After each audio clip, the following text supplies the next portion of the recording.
That's why they got upset, right? Because they literally were pulling on the tent and tearing it down while they were still inside the thing.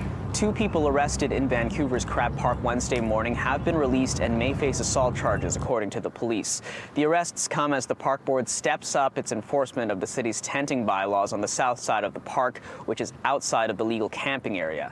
Advocates and people living here say police and park rangers escalated the situation on Wednesday. The last couple times they've been bringing police with them.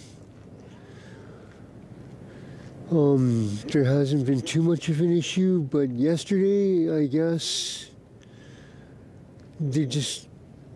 if you weren't in your tent, they were packing it up and throwing out all your belongings. Yeah, the VPD showed up, they formed a line, and we kind of formed a line against them and just kind of yelled back and forth. Clint Randon says 2 Indigenous people were arrested. Sergeant Steve Addison says someone at the encampment started swinging a tent pole at 2 officers. Another person assaulted an officer from behind, and they had to call for backup. During the altercation, there was a significant police presence in the park as a result of our officers having to call for emergency cover due to the challenges and the physical violence that they were facing. Ryan Sudds with Stop the Sweep says it was the most violent forced displacement he's seen in almost 3 years, saying the people arrested weren't given enough space or time to pack their tents, and park rangers gave them a countdown. We're going to start at 60, and then at the end of this, we're going to take your tent, whether you're in it or not. That is what led to this assault, and that's what led to the violence today, because there was a really easy solution, which is that when the person said, "Could you please leave me alone and let me pack up the tent?" everybody could have walked away.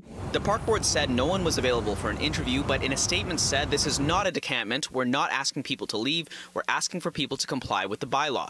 Park rangers will be prepared to remove non-essential items and store essential items for people sheltering in the park. Over the last week, we've seen 90 to 95% compliance on the park control bylaw in Crab Park, including 5 people who park rangers supported to move into the general manager's designated area. People expect us to get our lives together, but it's hard when we got to deal with the crap every day, right?